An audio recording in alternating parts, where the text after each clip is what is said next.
Thank you for joining us on another episode of ITOM Insight Podcast.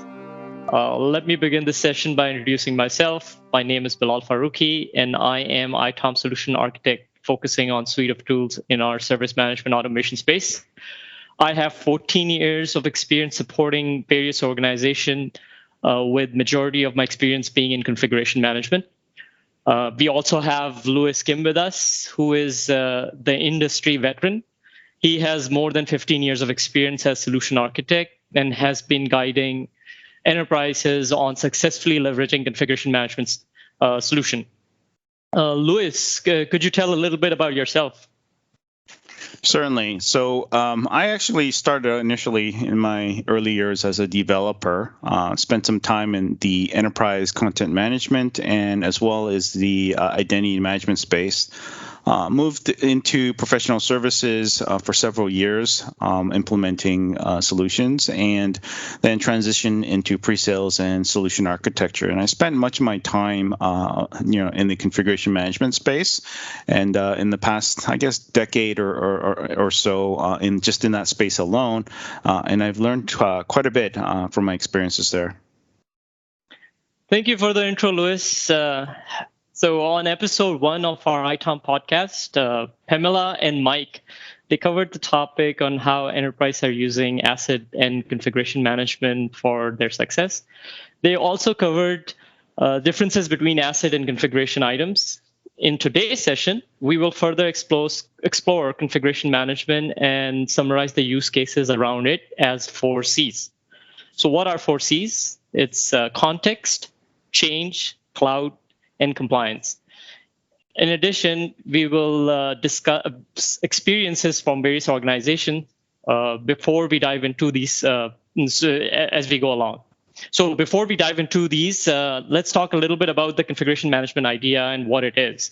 So Louis, let's start with the introduction to configuration management for our audience.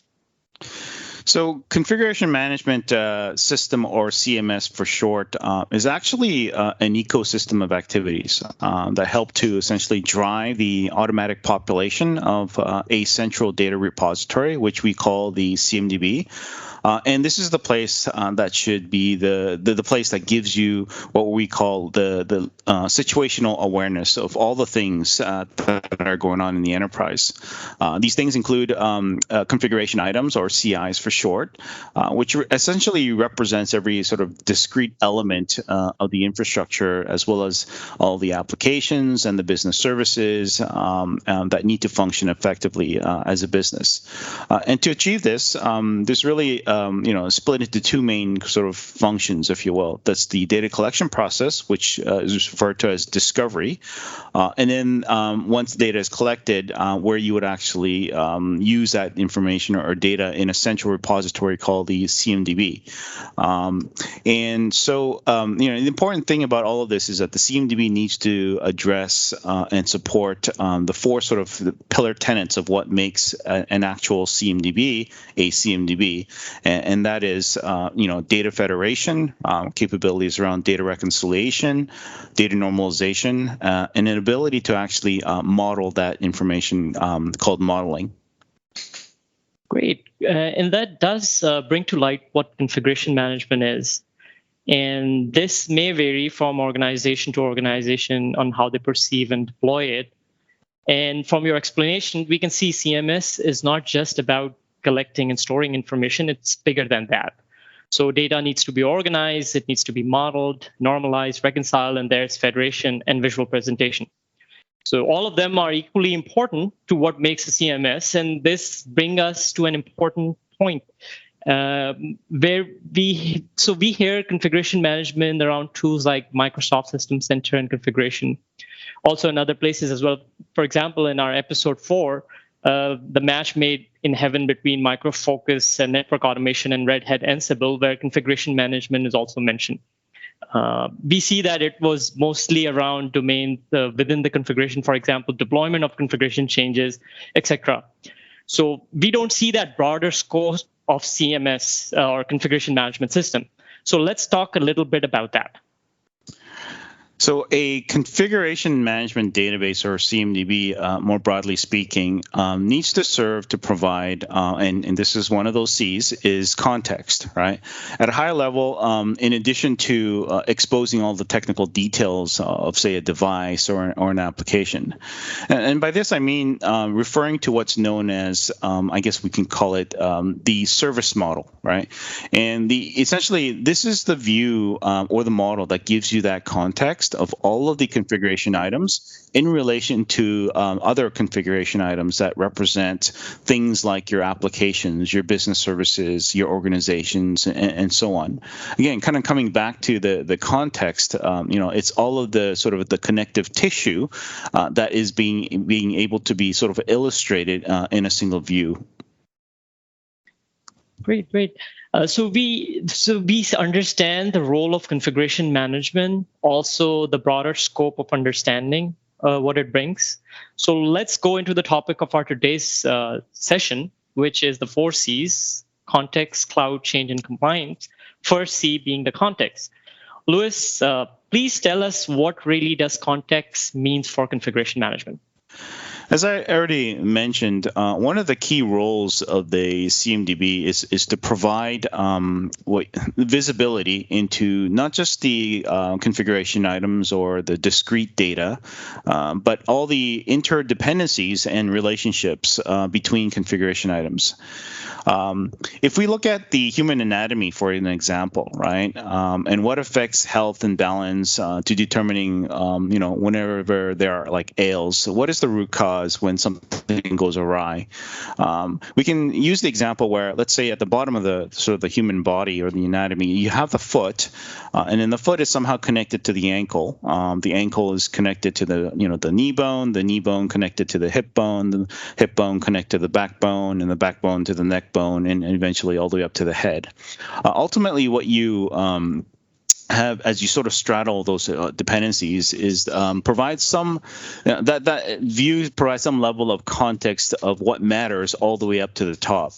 Another way to see this is how the technology is connected, or lower elements of the enterprise to, say, the business, right? And this is the level of insights that a configuration management system needs to address and support. And this is what we refer to or mean by context and the importance of context. That was a good example of human body and how each part is connected. And we see that context gives us that big picture that makes up the environment. So let's get into, what context serves us. So if we don't have that context, what will happen? And that brings us to the second C. So Louis, can you elaborate on the second C, which is the change? Certainly. So a situation we can probably all relate to is, whenever someone in operations is asked to figure out like what went wrong, the first question the attempt to address is, well, what changed? The CMDB should serve to provide insights that support to answer this. And not only what changed, but before a change actually even happens, should it also be, it should also be the place you go to understand what could be impacted or changed when a change happens. We call this impact analysis. So during, say, the incident or the change management process, before actually deciding on an actual change, the CMDB is the place where you are able to understand how to make the decisions to allow or approve, basically approve or deny the actual change that's being requested. And based on the technical elements, of how all those things are connected to ultimately the business. So let's say, a very high revenue generating business unit, or whether it's for a low revenue, or perhaps even a trivial, I wouldn't say trivial, but say a testing organization, by being able to understand the difference between those two and how sort of the enterprise is connected at that business level, it gives you that level of insight to understand how to make those decisions. So a great point was, so we see organizations have been using configuration management discipline to understand the context and effectively manage their change process. And we see that how IT landscape have grown in complexity. Many enterprises have moved some of their workloads into cloud-based services, and now we see a hybrid world. And this enters us into the third C, which is the cloud. So when we are trying to manage the hybrid environment, more specifically the cloud, what kind of challenges or new challenges do you see happening with various organizations these days? And what role configuration management plays? That's right. A lot of companies are moving many of their workloads into the cloud, and some of them are building their own cloud. And what this means is that they're trying to leverage what's known as composable infrastructure that's fluid, adaptable, and elastic. In cases where companies try to really offset that to a vendor or to manage in moving to the public cloud, and all of those activities being on new, basically introduces new levels of complexity.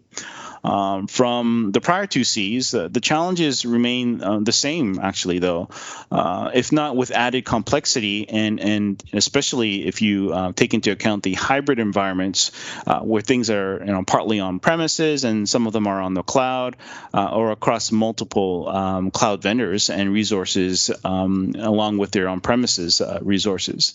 The CMDB and the discovery solutions really need to be even more active and be able to accommodate bringing those sort of cloud complexities into the central repository so that you can gain visibility to all those interdependencies across such cloud resources. So yes, cloud is absolutely a big factor in where a lot of companies are moving their resources to.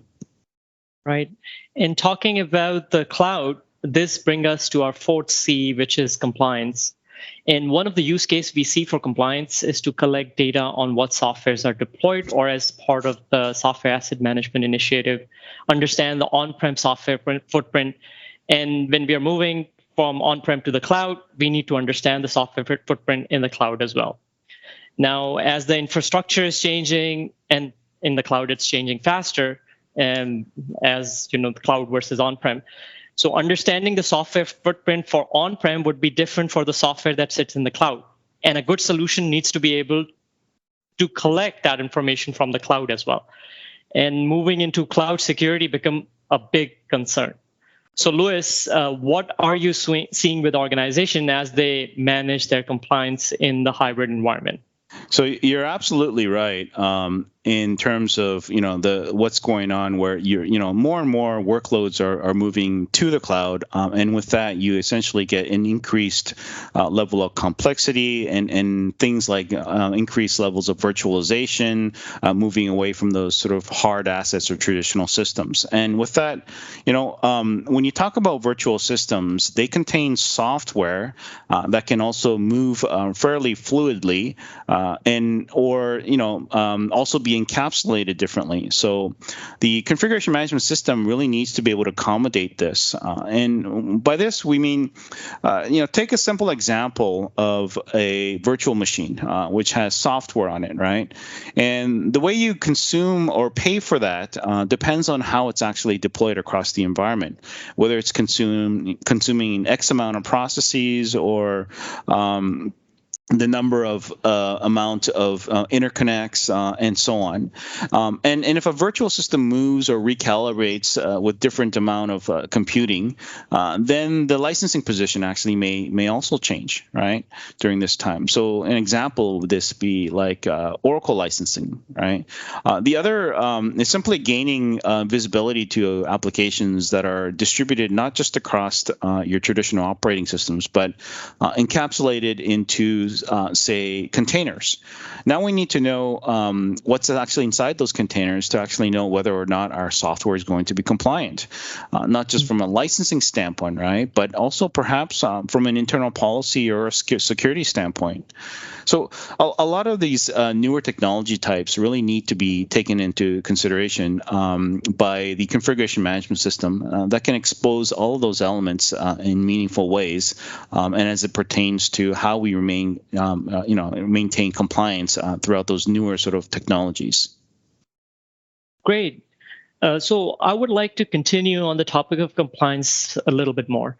So security plays a big role when talking about compliance. Also, we frequently hear about cyber attacks in the news. Last year, major cyber attack, which was SolarWinds hack, where a group of foreign hackers penetrated thousands of organizations globally, including some parts of the United States government. Which led to data breaches, and we know that several vulnerabilities are always in the IT systems. And in context to security, sometimes software level patches. So let's talk about how configuration management plays a vital role in context to compliance and how it can be leveraged to drive the security operation use cases. This is actually a very good point. Many times, traditionally speaking, we often separate the security groups with the operations groups. However, security and operations actually should be working together, and the CMDB should actually serve to bridge the two together by providing that level of context and awareness from both disciplines. So when an event occurs, whether you're monitoring it from an availability standpoint or from a security standpoint, the context of the business should remain the same. And this is how the configuration management system should serve to support both. Like, how does anything tie to the business? That's what the CMDB and the CMS system serves to answer. More specifically, when software is found, from a security standpoint, it's often simply scanning within the production environments, right? Your security tools are scanning off in the production environments and whatnot. But from a configuration management sort of system scope, it should actually entail all environments. And by that, we mean we should be able to provide context and awareness from the security standpoint, not just from, say, your production environments, but also your testing environments, your development environments, your staging environments, and so on, right? Now, specifically with the SolarWinds situation, SolarWinds was a piece of software that was compromised or found to be compromised, and I'm sure there's lots of software that's still laying out there, not just in the production environments, but as well copies of that software in dev and test environments. And this is a software that should actually be combed through across those multiple sort of environments by leveraging an actual discovery tool and a CMDB that can provide reports and expose all of those areas with the appropriate remediation actions, and not just not just paying attention to the production environments, but across all your environments. And that really is the job and duty of an enterprise discovery solution. Thank you, Louis, for talking about the 4 prime use cases which CMS should enable. And we are almost at the end of this podcast, but before we leave, let's quickly tell us about some positive and negative experiences that you have seen with various organizations who implemented CMS. So I can share an actual customer experience. This is probably representative of many of the experiences across the enterprise. There was this large healthcare provider that had initially attempted to collect data essentially on everything, right? They got very excited about the discovery solution, and next thing you know, you start to try and discover the world, if you will, right? And start collecting this enterprise data across everything. This resulted in basically amassing a lot of information and data, but and then having to parse through all of it without really knowing what to do with it. And there was a lot of struggle there in trying to prune the data, separate what they presume to be meaningful versus information that may have been just noise. After realizing data, they were gathering just too much data, they started to kind of reposition themselves and really try to gather and collect only what they would really needed on a case by case basis based on what the business needs were at the time, and then kind of grow from there. So the re-level set, if you will, not to just attempt to boil the entire ocean at once, but rather implement it, the discovery and leverage it in stages based on achievable use cases that are driven by really the business needs at the time. And as a positive out of all of this, by doing that, it really resulted in more positive and tangible results that were much more meaningful to the business by leveraging the configuration management system. Great. So today we discussed configuration management discipline and the qualities it must have to drive the 4 major use cases: context, change, cloud, and compliance, and the key role it plays for the enterprise in effectively managing the change, compliance in a hybrid environment. Also, we touched a little bit on the security operations or any use case where context is needed. Also, positive and negative experiences that we have seen with other organizations. This was a great conversation, Louis. Thank you so much. And we thank the audience for listening. Until our next episode, goodbye. Thank you.